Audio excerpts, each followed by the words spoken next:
Network Entertainment.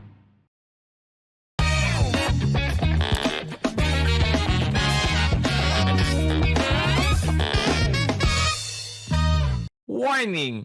This program is created with adult consent and the content is for entertainment purposes only. Huwag nyo namang seryosohin masyado. Pero kung ayaw nyo ang ilan sa mga topics, okay lang. Please feel free to skip the episode. Baka sabihin nyo, pinilit ko kayo eh. Joke lang. Salamat! And welcome sa episode na naman ng Punchline with Alex Caliestra Obra, ang podcast na minsan nakakalimutan namin, minsan naalala namin pag may kailangan kami. Kung may kailangan na. Kasama natin si Sir Elvin Obra. Ang inyong pong resident fact checker is Elvin Obra ng The Comedy Crew. Hello, hello, hello. Yan, diretso na tayo sa pinakamainit na topic, no? Medyo mainit to sa ngayon, pero lalabas naman natin to sa anong araw ngayon, no? Lalabas namin sa Next week to. sana mahabol sa Monday o kaya Friday. Pero anyway, kung kailan mailalabas to, di napaparod nyo na ngayon pag nailabas. Di okay. Di okay, di congrats. So, habol namin, subukan namin habol. Ang ating pag-uusapan ngayon yung nangyari dun sa barilan.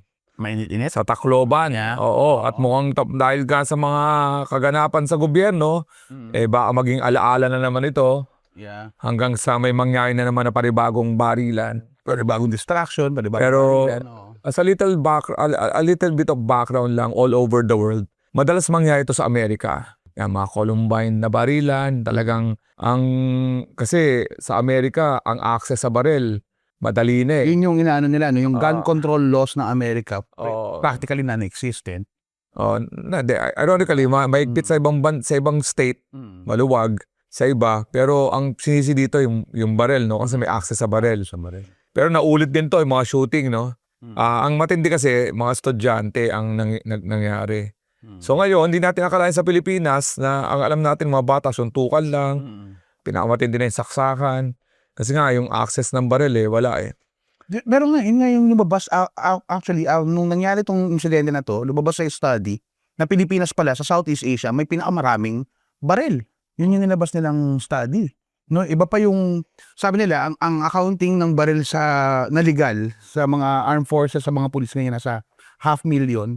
Pero the rest, yung may mga another 500,000 yata or 1 million dun sa sa may mga lisensya, ganyan. Pero yung illegal, Oo. nagmi-make up ng mga 2.5 million.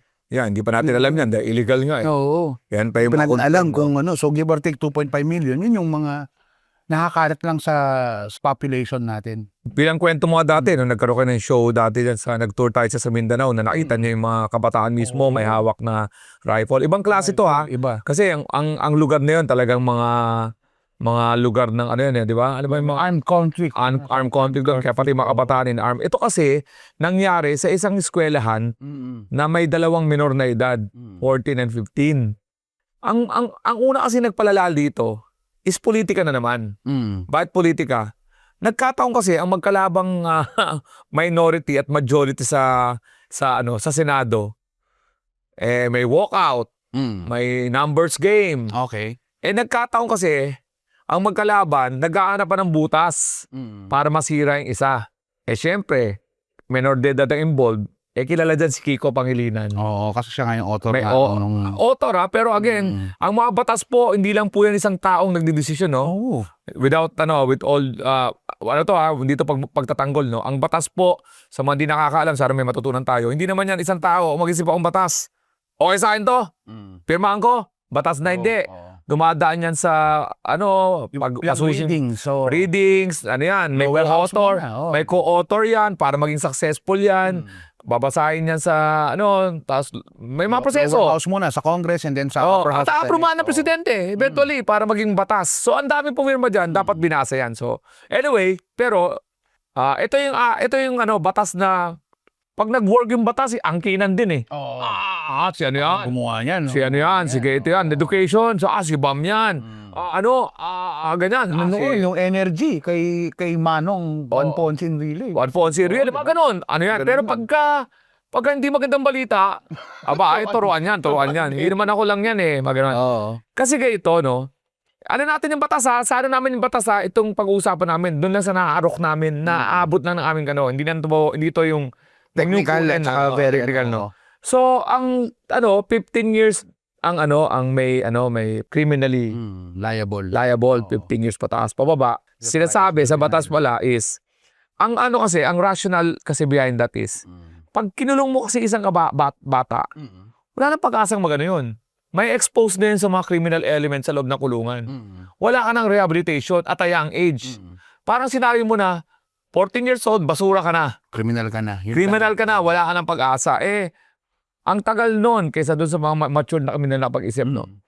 Yun muna, bigyan mo natin aspeto, ba't ganun ang ginawang edad, no? Yeah. So, kasi, ba't ganun din ang parusa? Dapat daw, hindi naman, kinukulong pa rin, pero may rehabilitation.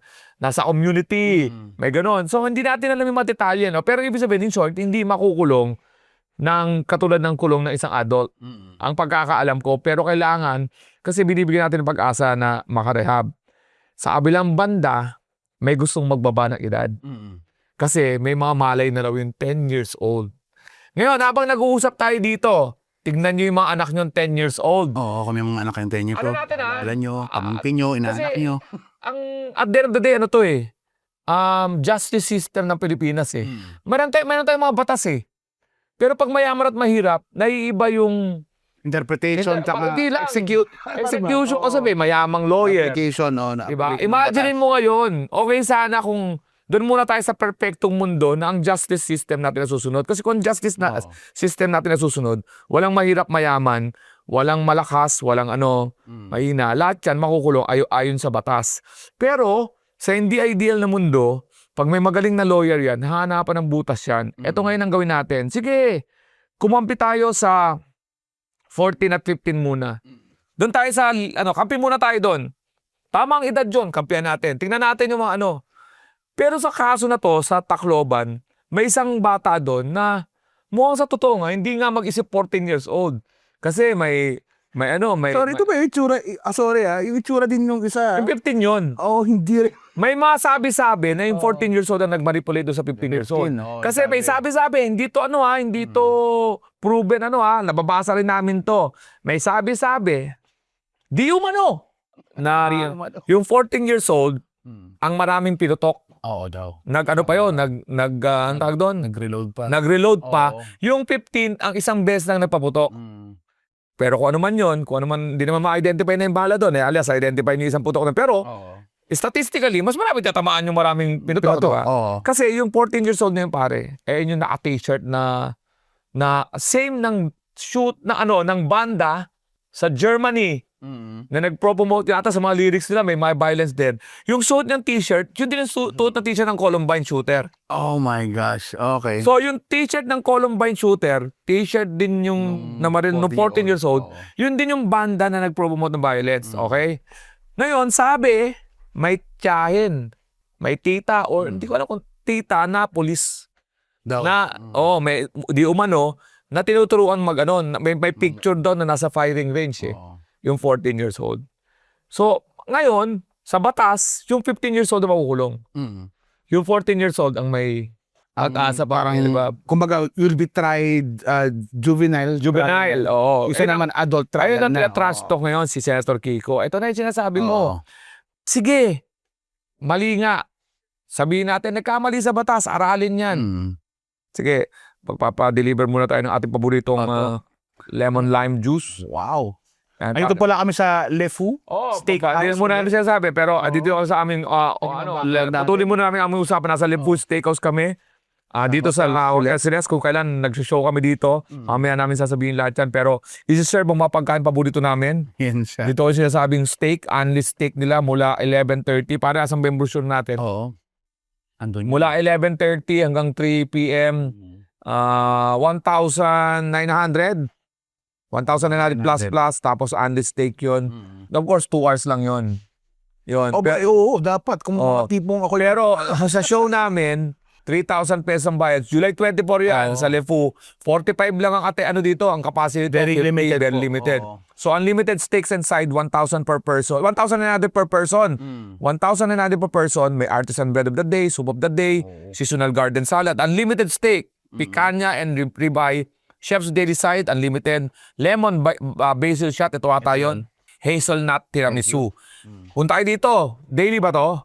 Daily. 11, Lunch service na 11 11:30, no? 11 to 1. 11 to 1. Doon lang. Ano yung abot ng 3? 1:30. May isa pa. Oh. May isa pa. 2 seatings. 2 seatings on 1:30 to 3. Punta kayo dito. Ayan na. Dito bihira dito ang ang walk-ins. Kaya kung ako sa inyo talagang pa-serve kayo, yun talaga yung nila dito eh. Saan? Sa show o pati sa ano? Sa Same, pati sa Pagkain. pagkain nila o Yan, bihira ang walk-ins dito. So, sobrang better sarap check. dito. Bagong dinis ako dyan sa Urban Smiles. Galing ako sa Juan Ayala. Your Urban Smiles Dental Clinic. Pa-cleaning, pare. Sasabak mo na? Pag bagong cleaning ka, di ba parang ang tagal mo bago gusto isaba kasi gusto mo nang namin yung linis pero wala na akong pake. Salamat sa Urban Smiles Dental Clinic, si Dr. RFD.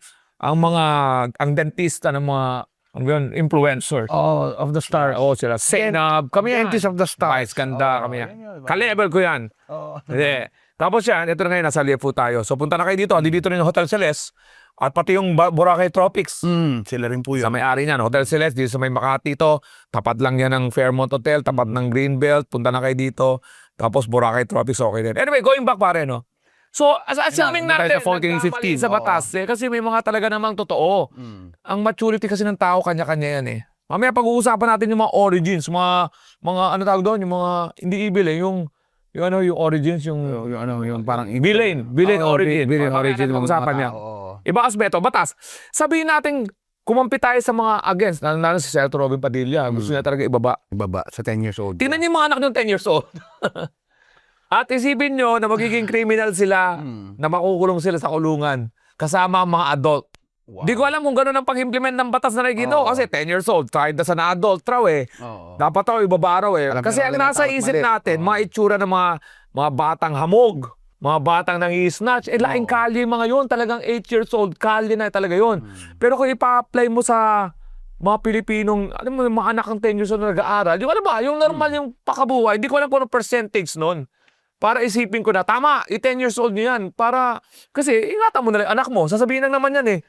Para hindi maapekto ng batas ang anak mo, siguro doon yung maggagawa ng krimen. Magulang naman yun. Pero sa tingin ko, nasa isip ng mga para sa pabor dyan na ibaba ng 10 years old. Ang nakikita nilang ehemplo, yung mga bata talaga dito na sa laing listahan, kalye, oo. talagang karapat-dapat yun. Kung yun lang talagang nabubuhay ng mga bata, Sa isip nila, para sa kanila, karapat dapat siguro. makulong yun, di ba? Kasi 10 years old din talaga nakikita natin eh. May mga Mga nangi-snatch sa jeep, May sa mga may nagrarugby. DDC, May mga nagrarugby. Iba naman kasi ang nun, ang ginawang kalalakihan nun. Pero tingnan natin ngayon ang porsyento ng mga kabataan na may normal.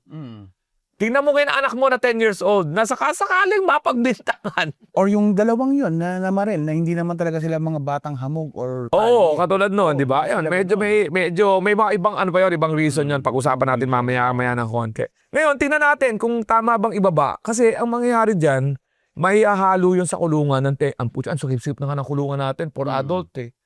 So yun lang ang alam natin. yung pang isa, actually, kung tatouch mo talaga yung issue na yan, is yung BJMP o rehabilitation centers o kulungan, yung palang, yung programa na yun, hindi na naaayos eh. Kailangan din may batas na mag-ayos nun eh. Nire-rehab ba talaga ang tao pumapasok doon or napapalala dahil pumasok doon? Parang ganun eh. Oo. Yun yung isa sa mga, debate dapat dyan. Again, wala kami kinakampihan na ina-analyze lang namin.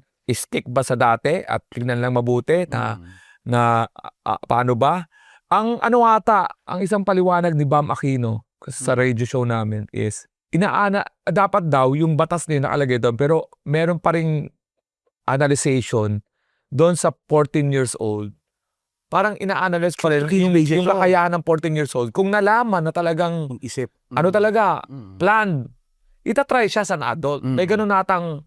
May ganun naman Premeditated na talaga lahat yan. Oo, parang gano'n. Kasi hindi natin alam yung maturity ng mga bata. Tama naman talaga may mga 10 years old na halang talaga.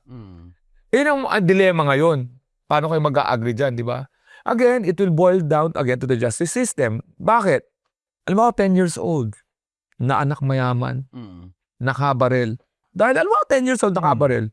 Sa tingin mo, papayag ang magulang, May kukulong. ng isang nakatira sa Forbes Park, na yung anak nila ipatawa ng 10 years o gagawin na lang lahat para hindi makulong yun. Ngayon, dyan na naman tayo magkakaproblema sa implementation ng batas. Iiwan namin yung aspeto ng batas na yun dahil wala na kaming magagawa doon kundi pag-usapan lang naman namin. No? Dahil gagawa naman ng Kongreso kung sa tingin na tama. No? Inano namin, tinimbang lang namin bilang mga magulang. Magulang si Israel. May apo na rin maliit. Ako naman, may anak akong dalawa na 18 years old din naman. No? Pero ang iniisip ko din naman, maging biktima rin naman ako. On the other side naman, ikaw ang biktima ng 14 and 15 years old. Galit ka talaga doon. Wala kang pakialam sa edad noon. Ang pakialam mo lang, napatay mo yung mga anak ko. At kailangan ka makulong. Kailangan may visa. Sumisigaw pa Kapalit, di ba? Parang sa Game of Thrones o kaya sa House of the Dragons a son for a son. May mga ganun, no? Mga justice ng street, no? Pero, again, pinag-uusapan natin yung nadaanan kasi yung law na yon, yung juvenile law na yon. Nakasalukuyan naman magkabilang panig ang dalawang yung senador na yon, di ba? So may halong politika rin di ba? So yun. Ang gawin, pag-aralan natin, paano naniniwala ko yung krimen na yun, it was a perfect storm.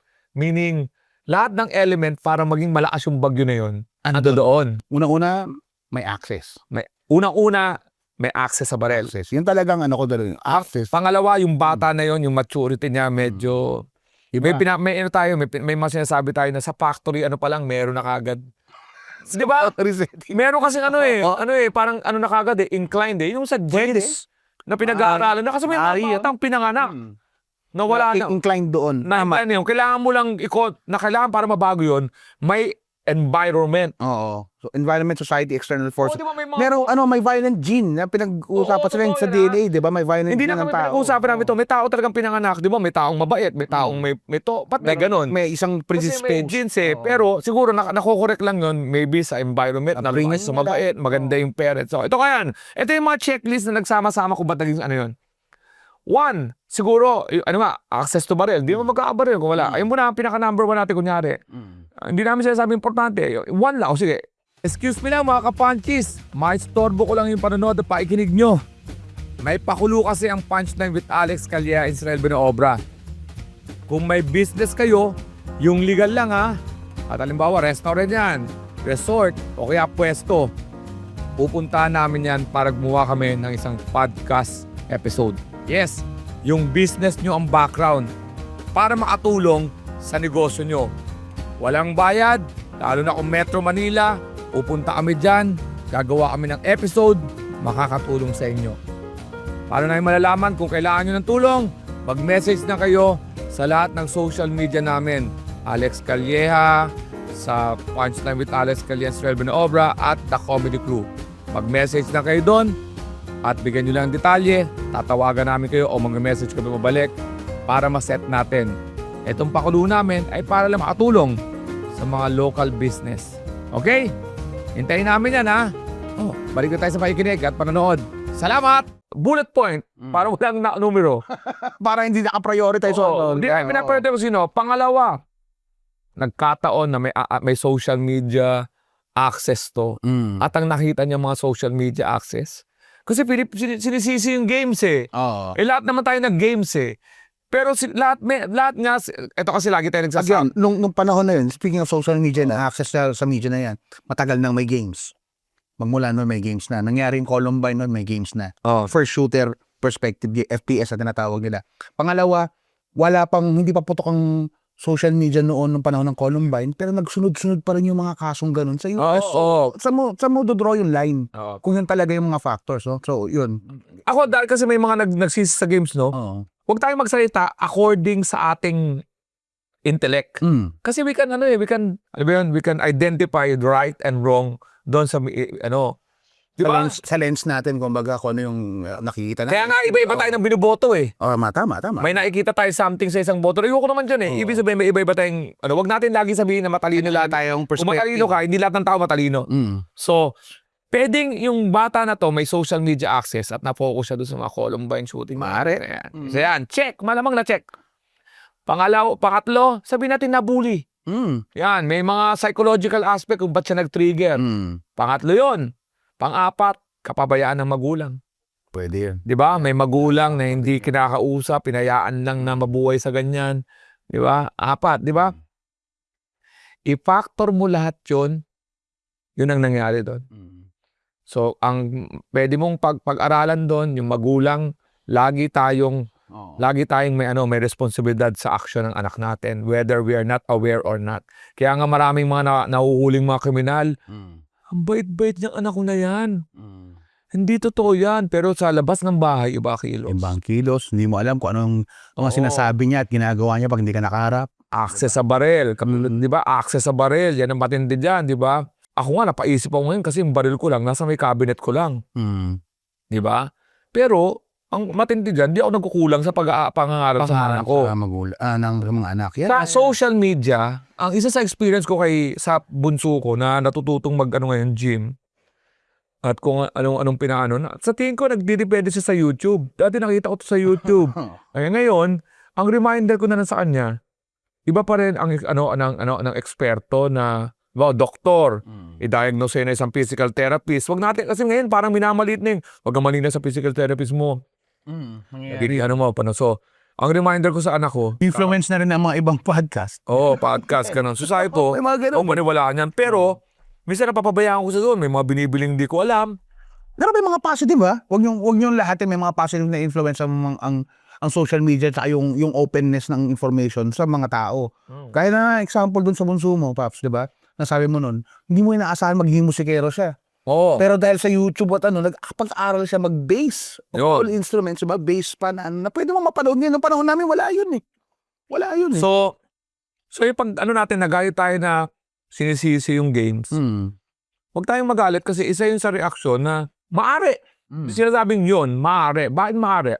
Kasi ikaw, maaaring may distinction ka sa nilalaro mo na pag patay mo, wala na sa isip mo. Daling bata, iba rin naman ang pinagdaanan nun. Oo. Mamaya, naisa sa puso niya yung nilalaro niya. Pwede naman yun. Pero, hindi naman tama yung isisi lang sa games. Isang aspeto.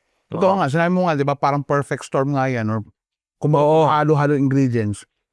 Kung tatanggalin mo yun at nangyari pa rin yan, diba? May mali dun sa diagnosis natin nung event eh. Di ba? So, tingin mo, ikaw, tanong ko lang, may mga anak tayo, pag nangyari yan, knock on wood, nangyari yan sa anak mo or anak ko, anong maging reaction mo? Anong gagawin mo? Pag siya yung namaril. Nasa edad na sila na lagpas doon. 18 yung bunso mo, 21 yung bunso ko. Pero paano nga pag nangyari yan? Nasa school pa sila eh. Yung mga bunso natin eh. Sa di ko may mali ako, may pagkukulang ako. Isa yun sa mga unang That's sitwasyon ko sa isipin anak mo. Oo. Pero in terms of... Ano ba, nalaman ko na talagang namaril wala yung dahilan yung parang namaril lang, patulad ng ganun sa dalawang yun. Sa tingin ko may pagkukulang ako. Hindi lahat ng tao ganun ang iisipin. Hindi lahat ng tao may konsensyang yun ang iisipin. Pero in terms of pagtatanggol dun sa anak mo, paano? Tatry ko siyang bigyan ng lawyer. Diba? Magpa-plasing ko kayo na. Sa tingin ko kamali ako yun, tapos bahala na siya. Hindi, lawyer. Tapos tingnan natin kung saan mapababa yung Pero hindi ko matitiis na makulong siya na mahaba. Ganun. Oo. Yun yung dilemma sa magulang. Magulang ko yun. Pero totoong sagot ko to Pero, Kumbaga, you will pausapan namin mag-asawa, saan tayo nagkulang? Diba? Ba't nagpulak sa kanya para maging ganun? Ba't di natin nakita yun? Yung tawa ko doon sa nangyari sa likod ng camera. Nalagay Kasi siya. may nangyaring ganyan din. Well, hindi siya school shooting. Pero isang bata na troubled na noon.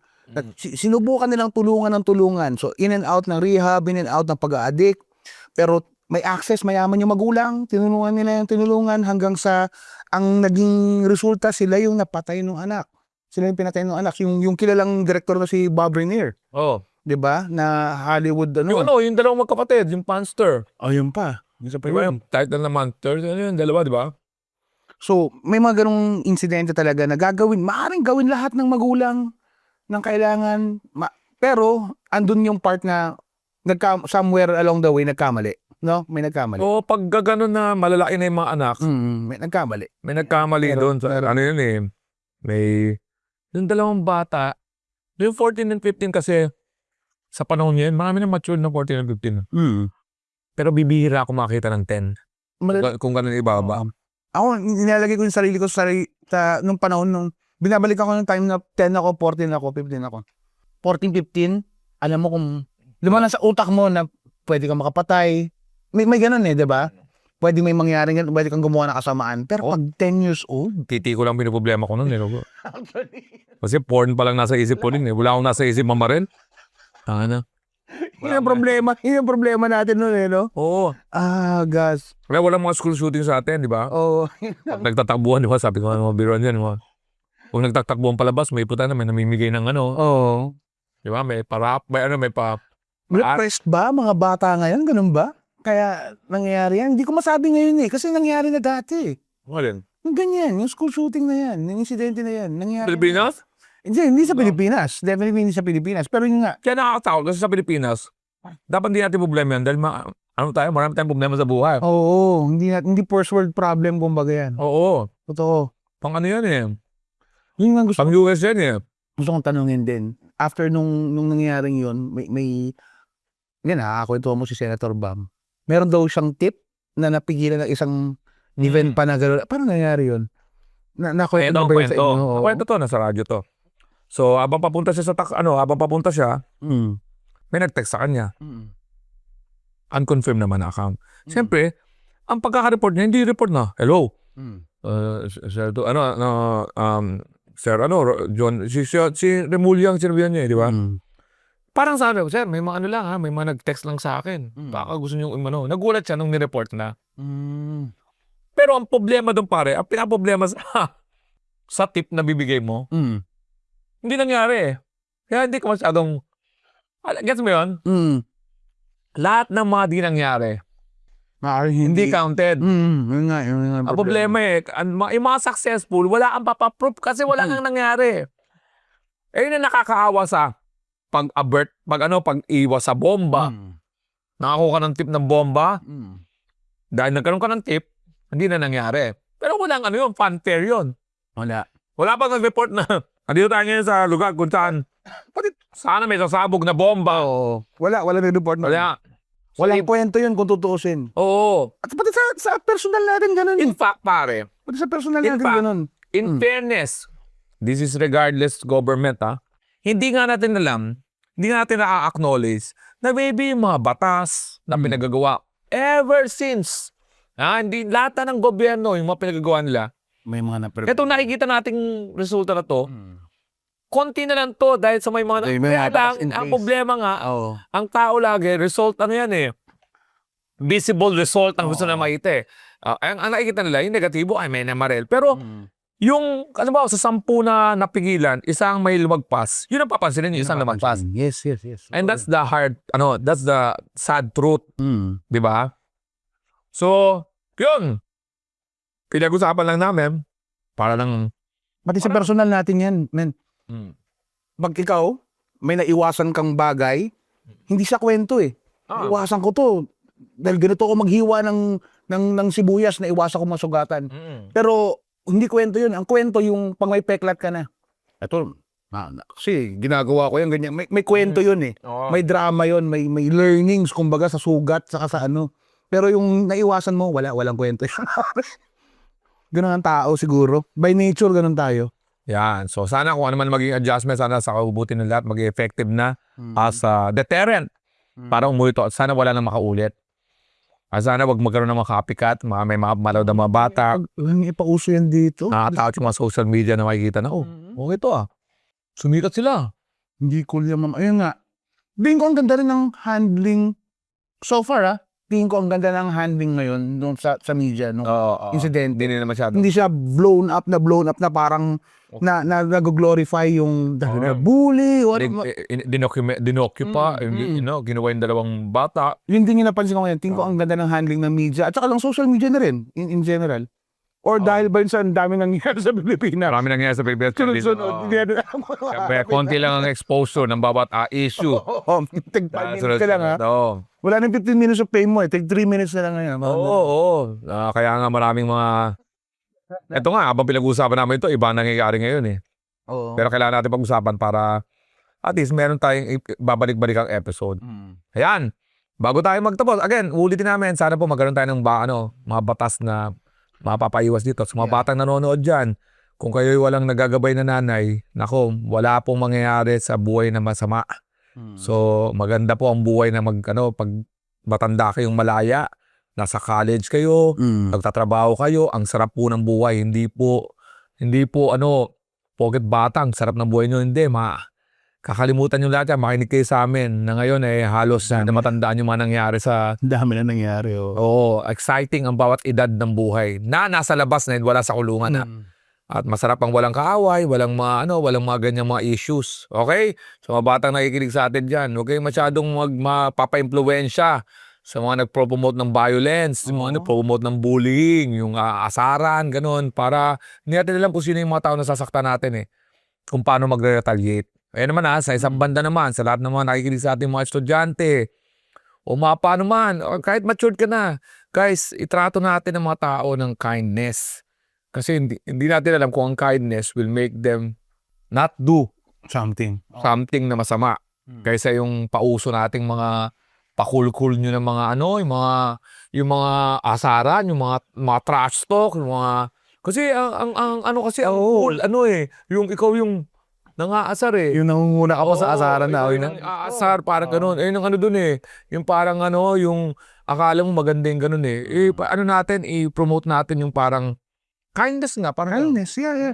The same time, yung mga take it from someone na nabully rin, mga kabataan, hindi ko rin alam kung ganun ka rin yung pero yun, take it as kumbaga fuel or ayusin natin yung sarili natin. But saka matagal na yan. Matagal ng format sa mga pelikula yan. Yung cool, yung bully. Trope na nga yun, di ba? Tapos nerd, cool. Di ba mga ganon? So, ang tagal na niyan. Ang tagal tapos ang gumagano siya. Hindi na siya cool. Ang ganda sa mga pelikula, yung mga, Revenge of the Nerds.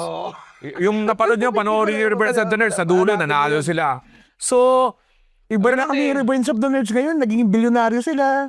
Nagkakaroon ng mga kumpanya yun. Mga ganun. Ngayon, So, ano natin yung kindness para hindi na mauso yung mga ganyan. Tama.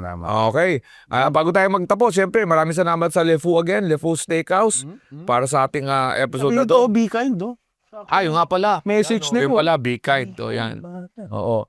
Okay, at na natin ang ating show dito sa LeFou sa July 24. Kung na lang ata yung tickets. Pero limited tong seats na to. Nasa 40 something. 40 something lang. Very Limited, pero Saucy. napaka-social din kasi, pero bang for your buck talaga yung babayaran nyo dito. Nasa 3,000 yung entrance nyo for the show. Kasama lang yung 7 course meal. Tama pa? O 7 course steak meal. Hindi nyo makukuhin sa kahit saan. May show na may ganun pang steak meal na kasama. So, napaka-ideal na date night. 3,000 plus lang. Tapos, gusto nyo makalahalubilo mga artista. Nanonood sa atin, si Sam YG, si Regine Tolentino, si Nino, si Sandro Mula, ni Nino. Dito sa naman. Oo. So, pag gusto, baka makatiming kayo, panood kayo dito. At marami pa tayong mga inaabangan, Kung nasa Australia kayo, Good Times sa Australia, August 29 Melbourne, August 30 dyan sa Sydney. Available ng tickets. Ang ganda ng theater na yan. Excited na kami bumalik dyan sa Australia. Alam mo, pag matagal pa kasi, hindi namin na naramdaman pa, pero pag palapit. Yan. Tapos sa Singapore, lagi naman kami dyan, September 19. Yes. Lang yan, dun sa dati naming venue, Eventbrite, ang bilihan ng tickets. Bili kayo kung para may mapanood kayo dyan sa Singapore. And of course, Happy for All, the birthday show. Ay, naabangan talaga. Ayan, medyo na marami nang bumibili mga tickets, papaubusan kayo, tapos hihingi na naman kayo ng pwede mo bang hindi kayo nadadala taon-taon. October 2, Music Museum. October 3. Green Hills yan, sa mga malapit sa area na yan. October 3. Tanghalang Haribon po. Sa Alabang. Alabang, yan, Alabang area naman yan. Alabang. Ngayon, kung nasa gitna ka naman, October 7, Newport World Resorts. Yan, 1,700. First time mo ba doon magpa-perform? First time ko dyan. Kaya excited ako. Birthday ko pa yan, kaya nalalo ako excited. Tapos October 9 and 10, Maybank Performing Arts Theater, BGC. 3 taon na tayo dyan. Sunod-sunod. Tatlo ba? Pati yung simula doon sa happy nun na Happy Together. Happy Treat. ay wala pa tayo nung The One sa New Frontier. Tama. Ayan. Tapos pagka nanonood kayo sa mga shows namin all over the metro, all over the Philippines kasi lalabas-labas kami. Ito nga pala sa mga nagtatanong, Alice, mapapanood ka, baka nag-iisip, mapapanood ka naman lagi namin. Hindi, titigil na po ako sa pag-show pagdating ng August. mag-perform na kami sa labas ng Habulin nyo sa Aris. Metro Manila para naman bumili kayo ng ticket. Tapos September lalo wala na. So sa mga July shows namin, pag nanood kayo, mamimigay kami ng Sharp appliances para doon sa mga birthday ay July. Yes. Pag nanood kayo August, pag birthday August, napakasimple lang manalo. Ano yan?